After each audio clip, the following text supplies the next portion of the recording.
So Kayla is a PhD student at Oregon State University studying coastal and ocean engineering, also in collaboration with the Army Corps' Engineering Research and Design Center, or ERDIC. And her research focuses on evaluating the use of mangrove ecosystems for coastal hazard mitigation with performance-based and reliability-based design methods. She was recently a visiting postgraduate student in Australia, where she co-led a field experiment examining wave attenuation by mangroves. Kayla holds a master's degree in coastal engineering from Oregon State and a bachelor's of science in civil engineering from Johns Hopkins University. And I really just personally applaud the work that she's doing as being on the leading edge of being able to advance our engineering practice with coastal ecosystems. So with that, Kayla, I'll pass it to you. Thanks so much, Emily. I really appreciate the introduction. That was more than I had to say about myself, so I can just kind of go into it. Today, I'm hoping to just talk about engineering with vegetation. As Emily said, I'm a coastal engineering student at Oregon State University, where I study how we quantify wave attenuation or how those wave heights reduce through vegetation. Yeah, I mostly focus on mangroves, but today I'm going to be speaking a little bit more broadly, talking about seagrass, marsh grass, and things like that. So Kimchi. as an outline for this presentation, first I want to talk about engineering goals and failure when we consider a nature-based solution. Then I want to talk about how nature-based solutions differ from what engineers are used to in traditional coastal engineering. Then I want to talk a little bit about how we calculate wave attenuation by vegetation, including the parameters that we need to know in order to complete those calculations, and then go a little bit into some proposed design methodologies that we've been working on here at OSU. All right, so this figure, it comes from a very large document, 1,000 pages from the Army Corps of Engineers. This is from the International Guidelines on Natural and Nature-Based Features for Flood Risk Management. I picked this figure because I think it really encapsulates the engineering portion of nature-based solutions projects. So even if it's a nature-based solution project or not, engineers are considering some sort of incoming hazard, say it's storm surge, extreme waves, something like that. And our ultimate goal is to reduce the consequences. So when these extreme events happen, we don't want loss of life. We want to mitigate any damage that can happen to property, buildings, things like that. You know, we don't want these highways to be flooded so that people can't drive on the road. And so in order to mitigate those consequences, we put in some sort of engineering solution. So that can be a structural measure like a levee, or it can be something like nature-based solutions. Here they have mangroves and coral as an example, or maybe it's a combination of both of these types of solutions. So because we're focusing on mitigating consequences, sometimes engineering goals and other goals of nature-based solutions can look a little bit different. I think this example from last year kind of encapsulates that. This is a coastal town in Massachusetts, and they were having trouble with flooding these coastal homes here. During king tides, they would get flooded. So they wanted to not have that happen. They decided to build a dune. They spent $600,000 to build this dune all along here. 3 days after they built the dune, a nor'easter wiped it out. So very lucky or very unlucky, depending on how you look at it. And was that a success or was it a failure? I think I'd argue, as an engineer, it actually mitigated the consequences to these houses, right? The nor'easter came in, destroyed the dune, but the houses were fine. So I think it did exactly what it was meant to do. But if you were putting this dune in because you were planting dune grasses and you're expecting ecosystem benefits, maybe that's a complete failure because that system was wiped out. So I think, you know, keeping those nuances in mind about your different aspects of the projects and what success and failure can mean for these different aspects. All right, so now I want to talk a little bit about nature-based solutions and engineer with vegetation versus what coastal engineers traditionally do. These are two pictures I took from a recent trip to San Francisco, which had a lot of fun there. I spent most of my time in Oregon.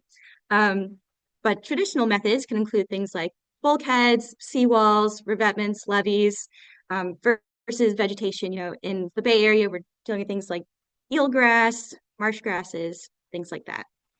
So I have these pictures here, but most of the time I'm going to be using these little clip art figures. So we've got our traditional method like a seawall. We've got some waves coming in. We want to mitigate the overtopping. onto this coastal road. For our vegetation case, we've got that same wave coming in, and then that vegetation reduces that wave height, and then we've got our overtopping again onto our coastal road. So some similarities and differences between these two types of systems. They have very similar engineering performance objectives, right? The engineers here, we want to reduce the overtopping onto this coastal road. We want to reduce the forces on those houses in Massachusetts, things like that. Those are going to be the same between these two systems. But there's a couple of key differences. For our traditional methods, we have very controllable design parameters. We can set our seawall height, width within reason very easily. But of course, you can't take mangroves and put them out in the Bay Area. That's not going to work. You can't set your height and your width of your eelgrass. You can't place it wherever you want to. Those are all ecological constraints that we're not dealing with. And there's also a lot of extra uncertainties because we're dealing with a living system and time varying conditions. So your seawall is not going to be able to grow or die, things like that, but your vegetation can do that. There's also a difference in the amount of experience we have with these systems. So because of our really long history with traditional methods, we're really good at predicting the performance and failure. So we really know what this overtopping is. However, for nature-based solutions, it's been alluded to already, we don't have the same level of prescriptive design. And I think this is a key sticking point with engineers. This is a figure from a state of the practice paper that we published a couple of years ago. We asked 32 different stakeholders in academia, consulting, government, and nonprofits what the biggest limitations are in implementing nature-based solutions, and what they need in order to reduce those limitations and increase the implementation. And the most common response on the engineering side specifically was engineering design standards, which I think makes sense in the context of how engineers typically design systems, where they have these guidance documents like the Coastal Engineering Manual that give you step-by-step guidance on how to design these systems. And that's really important because when engineers put in a seawall and they say that this seawall is going to work for the 100-year storm, they know it's going to work for the 100-year storm. And they're putting liability on themselves because they're saying that it will work. So it better work. But for nature-based solutions, we don't have that level of certainty at this point. So that's what we're moving towards. And you might be wondering, why don't we already have this? We're really good at predicting these waves, these input waves. We're also pretty good at predicting the overtopping, although to a less good extent. There's actually quite a bit of an uncertainty, even in traditional coastal engineering for overtopping. But predicting this transmitted wave that is really the benefit of the vegetation, this is a lot harder to predict, and it's an active, ongoing area of research. And it's what I've been working on. So this is right next to our field site in Australia. We've got some mangroves here. I just put this as a fun video because we do have a lot of measurements at these sites. We've done a lot of pilot projects, a lot of field research. We know they attenuate waves.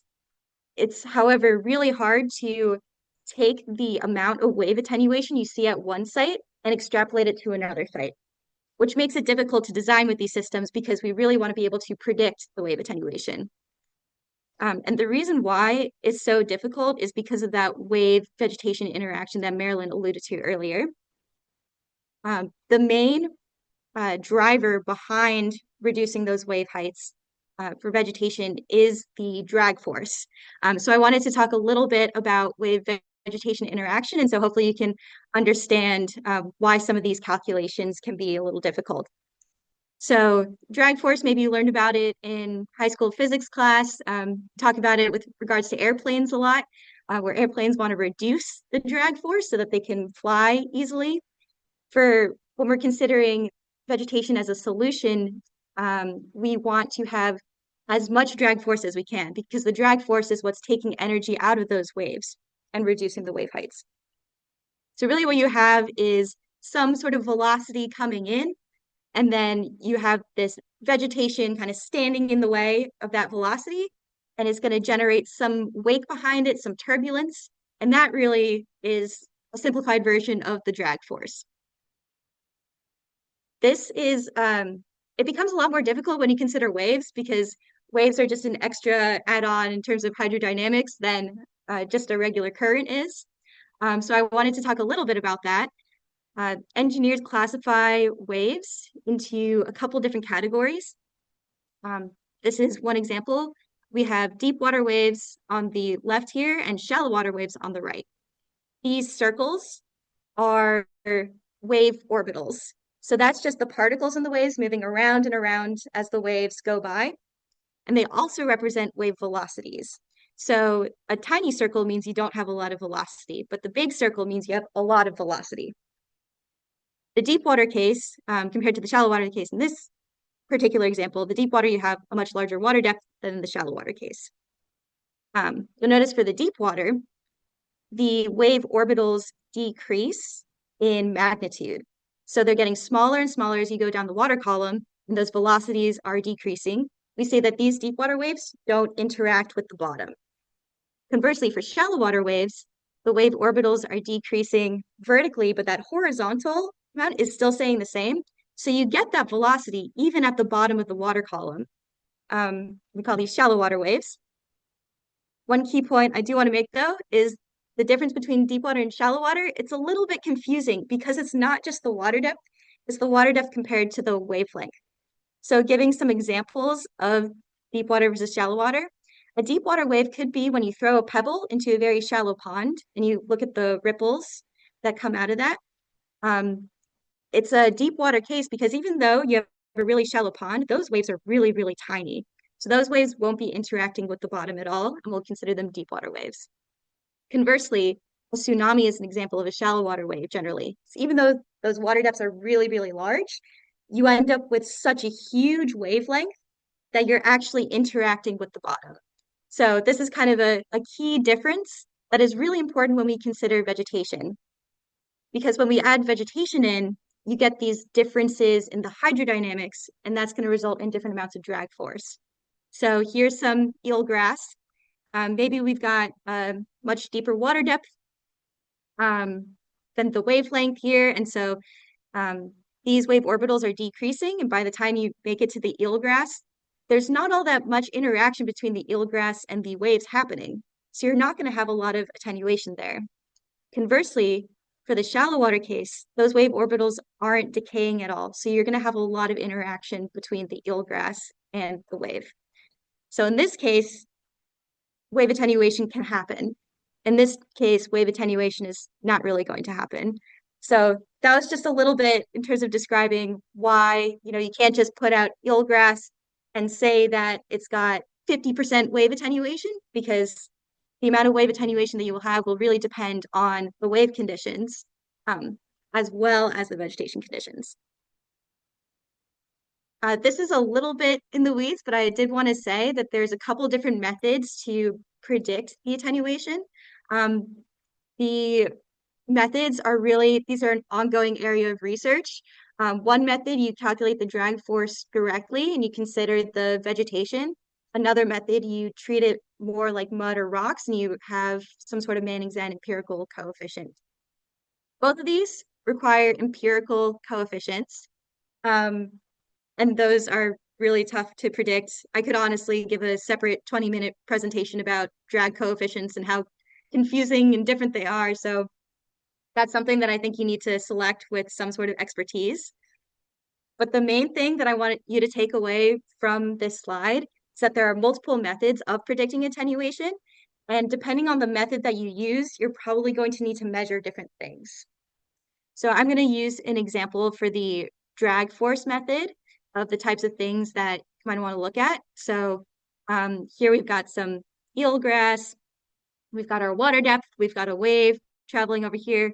You're going to want to consider the water depths that you're expecting, the wave heights, wavelengths, and periods, current. So that's a lot of hydrodynamic variables that are just telling something about the wave and water conditions. You also need to know a lot about the vegetation as well. You need to know your horizontal extent of vegetation. So if you have more vegetation, you tend to get more wave attenuation. You need to know the height. From those couple slides ago, I was talking about the orbitals and your water depth compared to your height of your vegetation is super, super important in determining wave attenuation. The number per unit area or the stem density is also really important. And for calculating the drag force, there's a variable called the projected area, which is very much an engineering variable that isn't really measured by ecologists that much. It's if you have your vegetation and you shine a light on it, what is the 2D shadow that you get and the area of that shadow? Um, if you're going to use the drag force method, this is a really, really key parameter.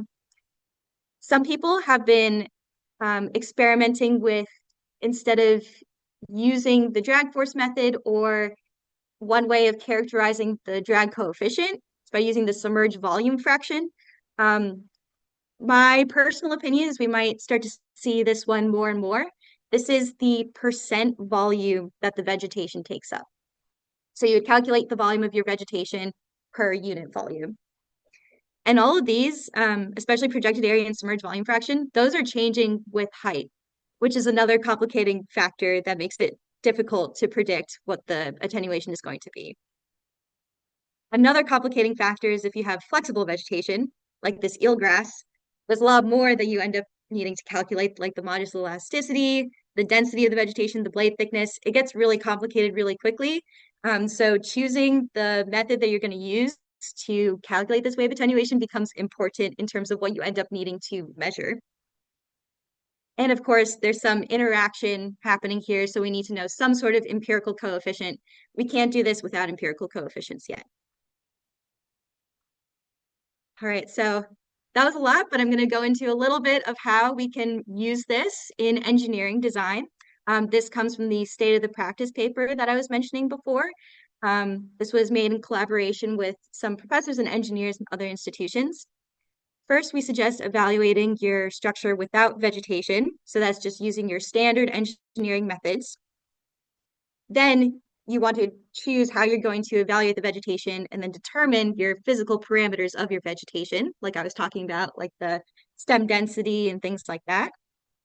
You want to consider what scenarios you want to evaluate your project under. So maybe you want to consider the 100-year storm, maybe you want to consider everyday conditions and see what the wave attenuation is under those.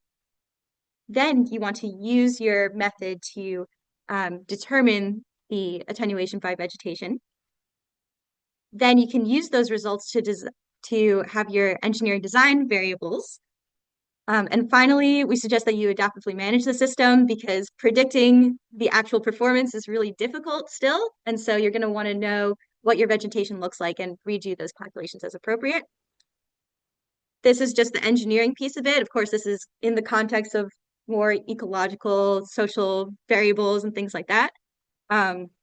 One key thing I want to talk about is that you need some sort of validated method, which is tricky because we're still figuring this out in research.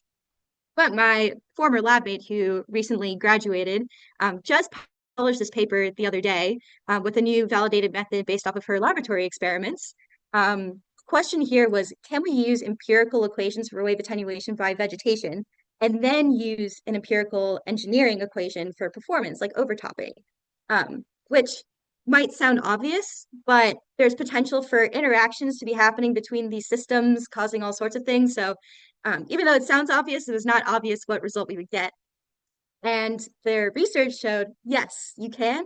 And an important thing is these calculations are conservative, which is really important for engineers because if you're going to over or under promise your amount of attenuation, you want to under promise. And so that means you want to say that there's less vegetation, or sorry, if you're going to predict overtopping, you want to over predict the amount of overtopping that would actually occur. It's probably a better way of phrasing that.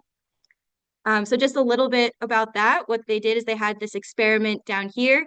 They had mangroves in the flume with different densities. They considered these PVC mangroves with a vertical wall and looked at the overtopping, PVC mangroves with a riprap revetment and looked at overtopping, and a vertical wall and looked at the force. And I'll just quickly show this. The main point here is that when they looked at all of the cases, I'm just showing this particular one here, which is in this image, they found that they are consistently observing lower overtopping values than what they predicted with this method. So that's really great. We definitely need more research on this, but all of the preliminary research that I've seen on this type of situation says that you can use these equations and be conservative. However, they had the benefit of laboratory experiments with carefully calibrated drag coefficients, like I was talking about before, those empirical parameters. So that's always, always tough. What you could do at a site is look at your vegetation conditions and use expertise to figure out what your drag coefficient could be from previously published research, or you can go out and measure it yourself and use expertise for any extrapolation. But the point I want to make here is I think you really do need some sort of expertise at the moment to be able to make these decisions on the relations that you're using. Um, and very quickly, what about uncertainties and variabilities? So, vegetation can grow, die, recover, climate change is happening, all sorts of things. So that's what my research focuses on. We've got this other design methodology that is a probabilistic version of what you just saw. So it takes into account the fact that vegetation can grow. It takes into account the death and things like that. I don't have time to go over it today, but if you're curious about it, let me know. Yeah, so in summary, engineering design with vegetation differs from traditional coastal engineering design. And we need some sort of quantitative design methodology to really calculate that attenuation. The wave attenuation is determined by that wave vegetation interaction, and it makes it hard to extrapolate results from one side to another. And it's an active, ongoing area of research. So hopefully, if I give this presentation in 5 years, I'll be saying different things, more certain things. And I went through a couple of those design methodologies that can be used along with expertise to design with vegetation. All right, so thank you so much. Happy to take any questions now or maybe later. And this is my email.